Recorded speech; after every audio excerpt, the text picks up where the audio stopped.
This is where Vasyl Klymentyev lived and worked, and where his newspaper was published. His home has been empty since he disappeared on August 11th. He has not been seen or heard from since. For us, his family and friends, it's a huge tragedy. I have no idea whether there's still any hope that he'll return. Petro Matvienko, a colleague and friend of Klymentyev, knows the house well. The two worked together on many stories. Just 2 days before Klymentyev disappeared, they were putting the finishing touches on the new issue of Novy Stil, which focused on crime and corruption. It contained reports by Klymentyev about the alleged criminal activities of a public prosecutor in Kharkiv. Klymentyev was determined to expose crooked officials. It means we lose the close network of contacts Vasyl built up over the years. We practically have to start from scratch.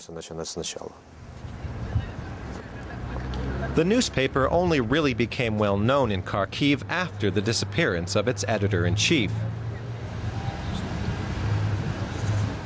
The police suspect Klymentyev's articles were perceived as a threat to certain local officials. But they have yet to find a good lead.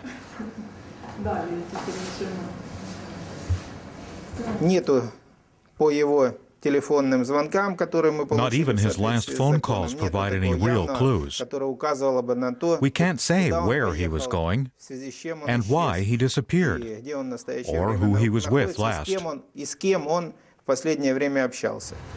Not surprisingly, speculation is rife among journalists. Maria Malevskaya believes the authorities have little interest in investigating the circumstances of Klymentyev's disappearance. She says she came across evidence of police corruption while researching for her TV station.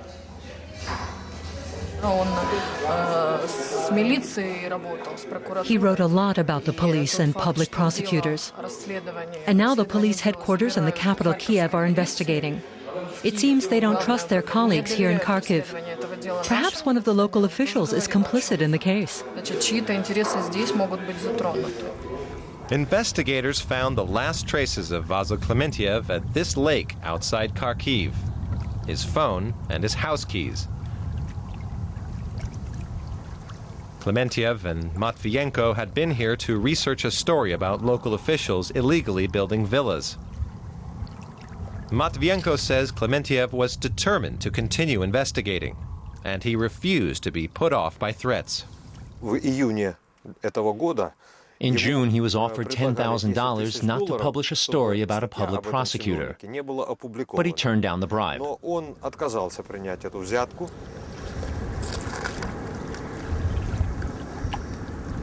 Matvienko fears he'll never see Vasyl Klymentyev again, and that he'll never find out what really happened to his colleague and friend.